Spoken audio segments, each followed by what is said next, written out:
সাহানাকে ঘিরে আমার মধ্যে যে প্রবল আবেগ, যে ভালোবাসা কাজ করে, তার সাথে সম্পৃক্ত অনেক মানুষ আছেন। তাদের মধ্যে থেকে আমার খুব প্রিয় দুজন মানুষ আজকে তারা আছে আমার সাথে। আমাদের সাথে আছে রুমা আপা, বাড়ির নাম সাহানায়, আমার সৎ মা এবং আমার খালার চরিত্র অভিনয় করেছেন। লিসা আপা সবসময়, আমরা যেহেতু একসাথে লিখেছি, সবসময় গল্প করতো, তোমার কথা বলতো এবং বলতো যে দেখিস, জানিস না তো রুমা আপা কিন্তু অসাধারণ। মিন্স এ লট। আসলে আসলে সত্যি, মানে আমি লিসা আমাকে এইভাবে ভেবেছে, মানে তোমরা জানো যে আমি অনেক দিন কাজ করি না, তো হঠাৎ একদিন লিসা ফোন করলো, রুমাপা আমি একটা মুভি বানাচ্ছি, তোমাকে কাজ করতে চাই। তো আমি এর আগে ওর ছোটোখাটো দু একটা কাজ করেছি, আমি অফকোর্স লিসা, বিকজ আমার ওকে খুব ভালো লাগে, ও এত পজিটিভ, তো ওই জন্য আমি ঠিক আছে ওকে ফাইন, তুমি আমাকে একটু স্ক্রিপ্টটা দিও। তো স্ক্রিপ্টটা দেওয়ার পরে আমি আমি মানে সত্যি নার্ভাস হয়ে গেছি, কারণ 23টা সিকোয়েন্স ছিল। এত বড় একটা ক্যারেক্টারের জন্য লিসা আমাকে কাস্ট করবে এতদিন পরে। এরপর ওর সাথে আমার দীর্ঘদিন কথা হয়েছে বেশ কয়েকবারই, চরিত্রটি ও কিভাবে ভাবছে বা আমি স্ক্রিপ্ট পড়ার পরে কিভাবে ভেবেছি সেটা নিয়ে আমাদের বেশ কয়েকদিন কথা হয়েছে। তো কথা হওয়ার পরে মোটামুটি আমার মনে হলো যে okay I am very much convinced আমি আমি করতে পারবো।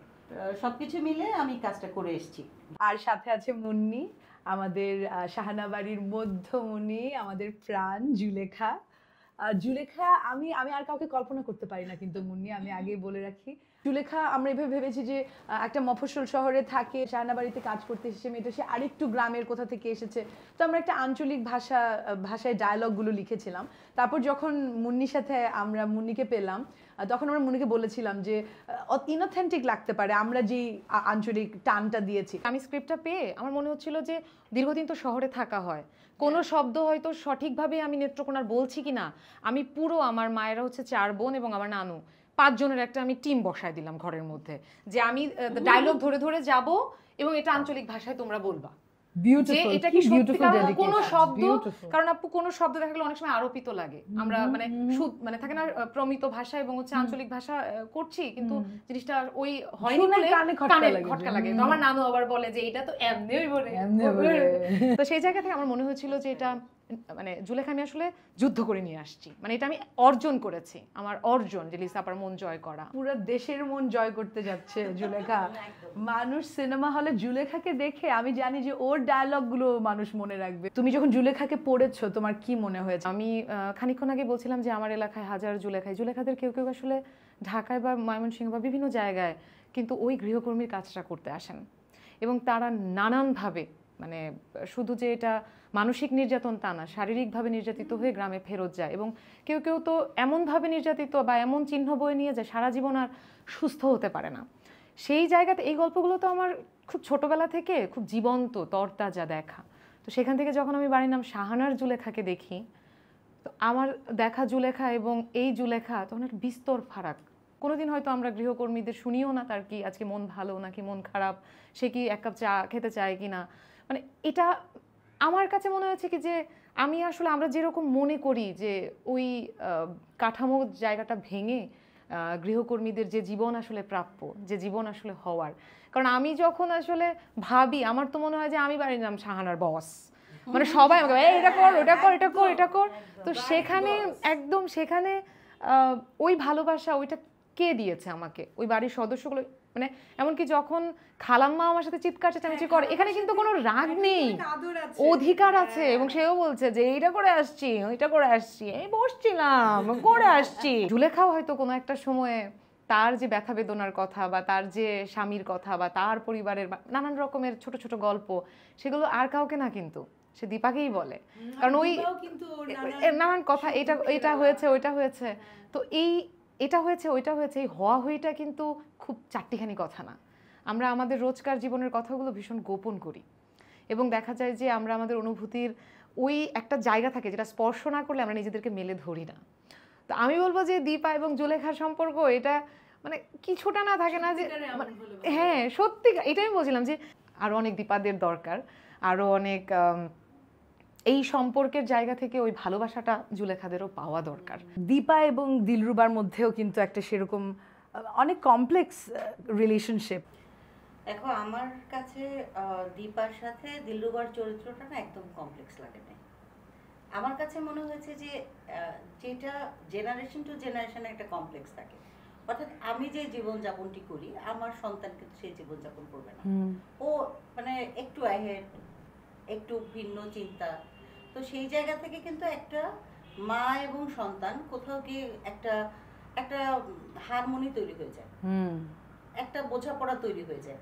যদিও দুই জেনারেশন, দুইজন দুই রকম করে ভাবছে, এটাকে কিন্তু জটিল বলা যাবে না। এটা কিন্তু একটা রেগুলার নর্মাল জার্নি। দিলরুবার চরিত্রটিতে ওর অনেক না পাওয়া আছে, অনেক বেদনা আছে, মেনে নেওয়া আছে, কিন্তু ভেতরে কোথাও একটা আগুনও আছে। এবং আমি জানি না, বিং এ মাদার, আমি এটা ফিল করি যে একটি মা যেটা নিজের জীবনে পায় না, ওই মা যখন কাউকে সন্তান হিসেবে দেখে বা নিজের সন্তানের ভিতরে সে চায় যে সেই অধিকার বা সেই স্বাধীনতাটা সে ভোগ করুক, সেই প্রশ্রয়টা কিন্তু মা হিসেবে মেয়ে বা সন্তানের প্রতি থাকে। যেই কাজগুলো আমরা সচরাচর দেখি, যেগুলো এক্সপেরিমেন্টাল না বাট মানুষ দেখছে, সেই কাজগুলোতে না নারী মেয়েদের চরিত্রটা একটা আইদার একটা গ্ল্যামারাস অর নন গ্ল্যামারাস, একটা বক্সের মধ্যে, একটা বক্সের মধ্যে। আমি কিন্তু একদম মেইন স্ট্রিম মুভির কথা বলছি না, আমি মেইন স্ট্রিম অনেক কাজের কথা বলছি।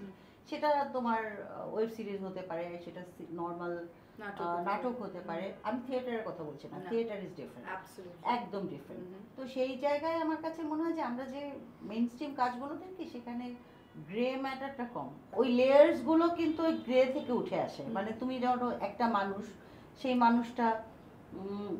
মানুষটা একদম খুব মেধাবী হবার পরেও কোথাও বোকামি করতে পারে।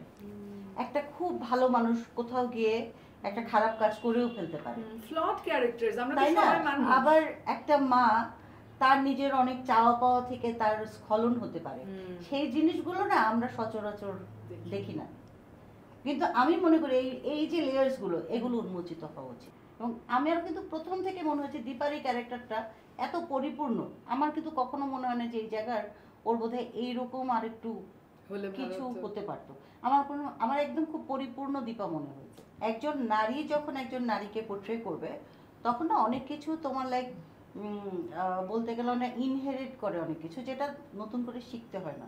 ওই প্রক্রিয়ার মধ্য থেকে, ওই জার্নির মধ্য থেকে একটা মেয়ে যায়, একজন বেরিয়ে আসে, তখন অনেক কিছু না বিল্ট ইন পেয়ে যায়, যেটা হয়তো কাজটা করা ডিটেইলিং করতে অনেক বেশি অথেন্টিক হয়, অনেক বেশি। পুরুষ লেন্স দিয়ে যখন আমরা নারীর জীবন দেখি আমার কাছে অনেকটা ওরকম মনে হয় যে পুরুষটা মনে করছে যে নারীর জীবন এরকম, ঠিক আছে? সত্যিকার অর্থে নারীর জীবন যেটা, সেটা ওই পুরুষ মানে যতটুকু দেখেন তারও একটা শেষ থাকে গিয়ে। তাই বলে যে পুরুষ নারীর মানে যে সমস্ত সিনেমা হয়েছে সব যে মানে হয়নি সিনেমা, তা না, অনেক হয়েছে। তুমি যদি ভাবো, আমি সত্যজিৎ রায় উনি যখন চারুলতাকে পোর্ট্রে করেছেন, ওনার কোনো নারী হওয়ার প্রয়োজন ছিল না। এটা ডিপেন্ড করে একজন ডিরেক্টর বা যিনি লিখছেন সে কিভাবে ভাবছেন তার সংবেদনশীলতার উপরে। কিন্তু আমার কাছে মনে হয় যে ওই জায়গাটা যখন একজন নারী নির্মাতা থাকেন, তখন আসলে উনি তো নারী হয়েই একদম জন্মের পর থেকে আজ অবধি জীবনটা যাপন করছেন। তো যতখানি দেখা বা যতখানি ওইটার মধ্যে থাকা, সেটা তো উনি থেকেছেন।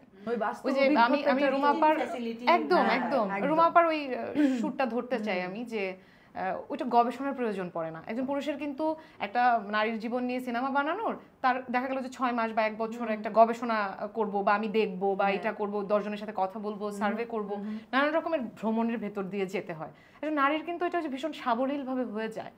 মানে পুরুষ যারা নির্মাতা, তারা কি নারীদের কোনো জীবন নিয়ে সিনেমা বানাবেনই না? ওনার দেখায় মা কেমন সেটা উনি দেখাবেন, কিন্তু প্রকৃত পক্ষে নারীর যে যাতনা, সেটা দেখার জন্য আমার মনে হয় অনেক অনেক নারী নির্মাতাদের সংখ্যা বাড়া উচিত। নারী কেন্দ্রিক কাজ আরো বেশি হওয়া উচিত। কারণ একটা সমাজে তুমি যদি ইকুয়ালিটি এবং ইকুইটি ধরো, একটা ইকুইটি মেনটেন করতে গেলে তোমার যেখানে আমরা পিছিয়ে আছি বলছি, ধরো আমি তোমার, আমার বা মুন্নি বা লিসার কথা বলছি না, আমি বলছি একটা সমাজ যেখানে আমরা এখনো ধরে নেই যে মেয়েরা আগে ছেলেরা যাবে, পরে মেয়েরা যাবে। খুব এখনো যেই সমাজটা আমরা সচরাচর দেখি না, অর্থাৎ তোমার আমার চলাচলের মধ্যে যেই মানুষগুলো আমরা দেখি না, কিন্তু সেই মানুষগুলো কিন্তু আছে। ওই নারীরা একটু পশ্চাৎপদ হয়ে একটা কমিউনিটি না, অনেক বড় একটা কমিউনিটি কিন্তু এই সমাজে আছে। কোথাও গিয়ে এই কাজগুলো যদি কোনোভাবে এদেরকে অনুপ্রাণিত করতে পারে। যখন আমি গণপরিবহনে উঠি, ওই নারী যে এই প্রতিবন্ধকতার ভেতর দিয়ে যায়, আবার একটা বড় দেখা গেল যে সে হয়তো 6 ডিজিটের স্যালারি পাচ্ছে, সেই নারীও কিন্তু নানান বঞ্চনার ভেতর দিয়ে যায়। গল্প আলাদা। তো সেই গল্পগুলো দেখার জন্য আমার মনে হয় যে এই সিনেমাগুলো আরো বেশি হওয়া উচিত, এবং এই ভাগাভাগিটা আসলে যে নারীর সিনেমা, পুরুষের সিনেমা, ওই ভাগাভাগিতে না গিয়ে মানে শুধুমাত্র আমরা যখন যে জীবনটা দেখাবো সেই জীবনটাকেই দেখানো। আমাদের শুটিং এর সময় তোমার কোনো একটা মজার স্মৃতি হোক বা কোনো অভিজ্ঞতা? অনেকগুলো গল্প আছে যেগুলো এখানে বলা যাবে এমন না হলে তো তাহলে তোর সিনেমার শুটিং কি সেটা করব? সম্ভব না। অনেকগুলো গল্প আছে যেগুলো আমি বললে বলাই যাবে না, তো সেই পর্যায়ে আর গেলাম না। কিন্তু আমার না মজার গল্প যদি বলো, আমার পুরো কাজটাই মজা লেগেছে। সেটার অনেকগুলো কারণ আছে। একটা হচ্ছে আমি এতদিন পরে কাজ করছি, দ্বিতীয়ত আমার অসম্ভব একটা কমফর্ট জোনের মধ্যে আমি কাজ করতে পেরেছি। তো সকালবেলা ঘুম থেকে উঠতাম, উঠে জর্জ ভাইয়ের আমি গল্প শুরু করতাম, ব্রেকফাস্ট করতাম আমরা ওখানে, করে গাড়িতে আসছি কুষ্টিয়া থেকে শিলাইদহ, ওই পর্যন্ত আসছি, পথে গল্প, শুটিংয়ের মাঝখানে গল্প, শুটিং শেষ করে যাওয়ার পথে গল্প, গল্প টল্প শেষ করে আবার ফ্রেশ ট্রেশ হয়ে রাতে ডিনার করে আবার ছাদে যেয়ে গল্প। এই হচ্ছে জর্জ ভাইয়ের সাথে 15 দিন টানা। যখন চলে যাচ্ছি তখন আমি জর্জ ভাইয়ের বললাম, জর্জ ভাই একটা গল্প আছে যে 2 বান্ধবী জেলে ছিল 6 মাস। তো 2 বান্ধবী একসাথে এক রুমে জেলে ছিল। অনেক গল্প টল্প করে যখন 2 বান্ধবী বের হয়ে 2জন 2 রিক্সা নিয়েছে, নেওয়ার পরে বলছে যে আচ্ছা বাকি কথা পরে হবে। মানে আসলে তাও শেষ হয়নি আসলে কথা। 15 দিনে জর্জ ভাইয়ের সাথে আমার গল্প শেষ হয় নাই। আমার হচ্ছে যে আমার মেকআপ নিয়ে খুব ভয় আপু, মানে আমার মনে হয় যে মেকআপ দিলেই বোধহয় আমার সাদা হয়ে যাবো। মানে সাদা হয়ে যাব, অথবা আমি মানে আমাকে যতটুকু আমার ভালো লাগে ওটা বোধহয় লাগবে না, এটা একটা বিষয়। আর একটা বিষয় হচ্ছে আমার বোধহয় কোনো আর অভিব্যক্তি বা এক্সপ্রেশন বোধহয় দেখা যাবে না।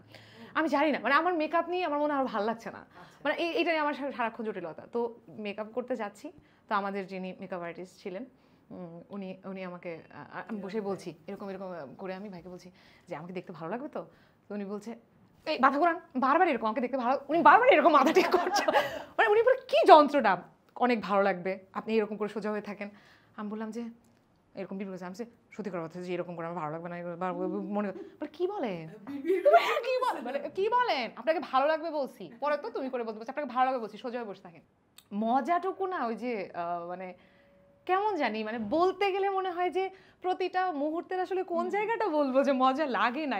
একটা শটে তখন বোধহয় রাত 1:30-2টা বাজে, কি যেন একটা করতে গিয়ে হঠাৎ করে বোধহয় ব্যাটারি রান আউট হয়েছে বা কিছু, লিসা বলছে হে আল্লাহ আমাকে ধৈর্য দাও, আমাকে ধৈর্য দাও আল্লাহ।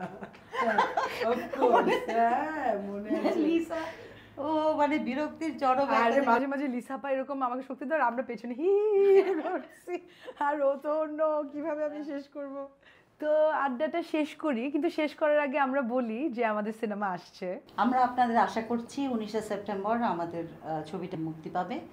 আপনারা সবাই আসবেন, আমার যারা বন্ধু যারা শুভাকাঙ্ক্ষী আছেন তারা আসবেন। এবং এই ছবিটি আমার কাছে মনে হয়েছে এই ছবিটি যদি আপনারা দেখেন, আপনার একদম একটা রিয়েল একটা জীবনের স্বাদ পাবেন আমি মনে করি। প্রত্যেকের জায়গা থেকে আসলে মানে যা নেওয়ার সেটা নিয়ে নেয়। তো যে আসলে শিল্পী সেই সিনেমা থেকে নির্মাণের ভেতর দিয়ে তার জায়গাটুকু নেবে, যে পরিবারের মা সে মায়ের জায়গাটা দেখবে। প্রত্যেকে এরকম প্রত্যেকটা চরিত্র আমার মনে হয় যে আপনাদের সবার আসা উচিত, সবার জায়গা থেকে আসলে কি বলেন সেটা শোনার জন্য। বাড়ির নাম শাহানা পরিবার, আমরা খুব আগ্রহ নিয়ে তাকিয়ে আছি।